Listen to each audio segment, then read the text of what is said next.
লম্বা প্রাক-বিয়ের অনুষ্ঠান পর্ব পেরিয়ে অবশেষে গাঁটছড়া বাঁধছেন আনন্দ আম্বানি ও রাধিকা মার্চেন্ট। শুধু যে ছোট ছেলের বিয়ে উপলক্ষে অতিথিদের জন্য চোখ ধাঁধানো সব আয়োজন করেছে আম্বানি পরিবার সেটাই নয়, করেছে সমাজ সেবাও।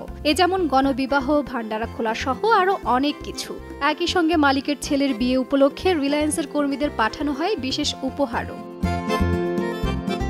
আনন্দ রাধিকার বিয়ে উপলক্ষে আম্বানিদের তরফ থেকে ইতোমধ্যে রিলায়েন্সের কর্মীদের দেয়া হয় বিশেষ গিফট বক্স।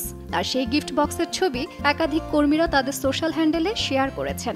সঙ্গে দেয়া ছিল একটা চিরকুটও, যেখানে লেখা রয়েছে, আমাদের দেবদেবীদের আশীর্বাদে আমরা আনন্দ ও রাধিকার বিয়ে উদযাপন করছি। শুভেচ্ছা সহ নীতা এবং মুকেশ আম্বানি। সেই উপহারের বাক্সে ছিল রূপোর কয়েন, বিভিন্ন ধরনের নোনতা এবং মিষ্টি।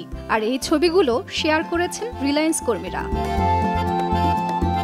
এদিকে মুম্বাইয়ের জিও ওয়ার্ল্ড কনভেনশন সেন্টারে বসেছে আনন্দ আম্বানি ও রাধিকা মার্চেন্টের বিয়ের আসর। 3 দিন ধরে চলবে এই বিয়ে। 13 জুলাই হবে শুভ আশীর্বাদ অনুষ্ঠান এবং মঙ্গল উৎসব হবে 14 জুলাই। অর্ধেক পাউডারে দ্বিগুণ উজ্জ্বলতা। নতুন রিন অ্যাডভান্সড অর্ধেক পাউডারে দ্বিগুণ উজ্জ্বলতা। ইতোমধ্যেই তাদের 2টি প্রি ওয়েডিং আয়োজিত হয়েছে। একটি গুজরাটের জামনগরে অনুষ্ঠিত হয়েছে 1 সপ্তাহ ধরে, আরেকটি ইতালির আলিশান ক্রুজে। সমস্ত অনুষ্ঠানের বিয়ের ভিডিও, ছবি বর্তমানে ভাইরাল হয়েছে সোশ্যাল মিডিয়ায়। বিয়ের আগে সঙ্গীত থেকে শুরু করে গায়ে হলুদ, গরবা অনুষ্ঠান, গ্রহ শান্তির পুজো সহ সবই অনুষ্ঠিত হয়েছে। তাজরিন রিকা, সময় সংবাদ, ঢাকা।